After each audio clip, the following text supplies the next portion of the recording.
وہ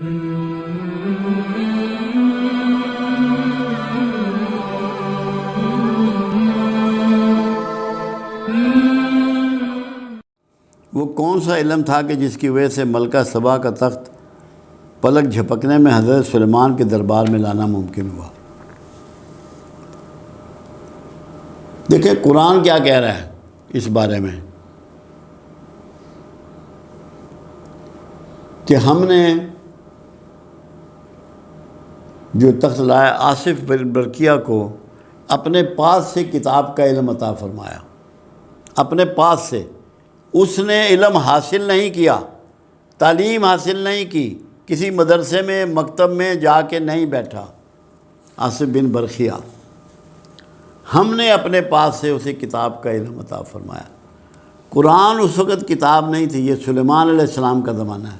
قرآن تو رسول اللہ صلی اللہ علیہ وسلم پر نازل ہوا۔ یہاں کتاب سے مراد وہ کتاب مبین ہے جو لوح محفوظ پہ محفوظ ہے، جسے آپ اللہ کا مین کمپیوٹر کہہ سکتے ہیں۔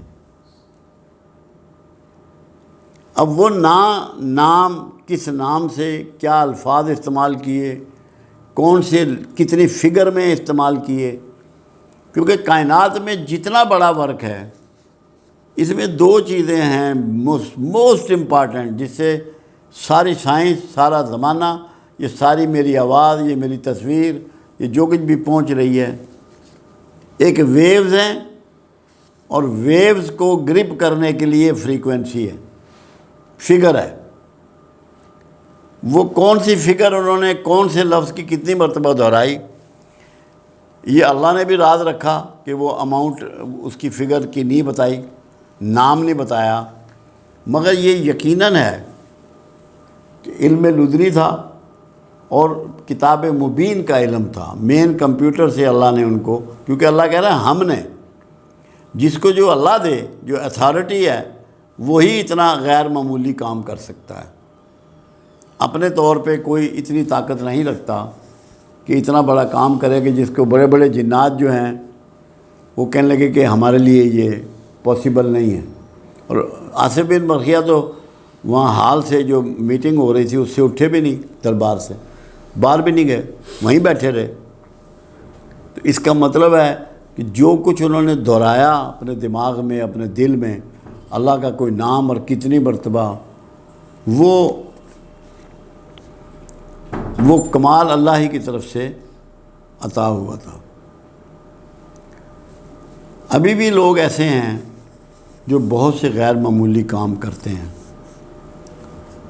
اور وہ وہی نصیب والے ہوتے ہیں جنہیں اللہ کچھ نہ کچھ گرانٹ کر دیتا ہے۔ ابھی بھی بے شمار واقعات میں نے اپنی زندگی میں دیکھے ہیں، ابھی بھی دیکھ رہے ہیں، روز دیکھتے ہیں، جس میں بیماریاں بھی ہیں، جس میں مسائل بھی ہیں، روحانیت بھی ہے، سارا کچھ ہی ہوتا ہے۔ جسے اس کی تلاش ہو کہ میں اس طرح کا علم کسی بھی مقدار میں حاصل کر لوں، دو کام کرے۔ ایک تو قرآن کو چپٹ جائے، اس میں کھو جائے، گم ہو جائے، کیونکہ قرآن نے ایک لفظ ایسے کہے کہ ہم سمجھتے ہیں کہ کوئی چیز ایسی نہیں ہے جو قرآن میں نہ ہو، اس کا علم بھی قرآن میں ہوگا، کیونکہ قرآن یہ کہتا ہے کوئی تر و خشک چیز ایسی نہ ہے جس کا تذکرہ ہم نے اس میں نہ رکھ چھوڑا ہو۔ جب یہ لفظ قرآن میں آ گئے تو یہ کیسے ہو سکتا ہے کہ وہ جو سلیمان علیہ السلام کے دربار میں آصف بن برقیہ بیٹھے تھے، ان کو جو علم ہوا وہ آج کے مومن کو نہ ہو سکتا ہو؟ کیونکہ پھر قرآن میں ایک کلیم اور ہے اللہ کا کہ میں نے کائنات تمہارے لیے مسخر کر دی ہے، جو کچھ کائنات میں ہے تم اسے تسخیر کر سکتے ہو، حاصل کر سکتے ہو، پا سکتے ہو، اس پہ قابو پا سکتے ہو۔ یہ انڈیکیشن ہے ہمارے لیے۔ آپ اگر قرآن میں غور کرنا شروع کریں اور اللہ سے گریہ زاری کریں، اس سے مانگیں اس کی آگاہی، اس کا علم، اللہ کبھی محروم نہیں رکھتا۔ تو انشاءاللہ آپ کو بھی اس کی آگاہی مل سکتی ہے۔ اور لوگ ابھی بھی ایسے ہیں کہ بڑے حیران کن واقعات ان سے سامنے آتے ہیں۔ مگر اس میں ضرورت اس بات کی ہے کہ آپ قرآن کو کتنی گہرائی اور گہرائی سے جانتے ہیں، کتنی وسعت سے جانتے ہیں، اس سے یہ بہت بڑا مسئلہ آپ کا حل ہو سکتا ہے، یہ سمجھ میں آ سکتی ہے وہ کون سے لفظ تھے اور کتنی بار تھے، کیونکہ لفظ بھی اور فگر بھی دونوں امپارٹنٹ ہوتی ہے۔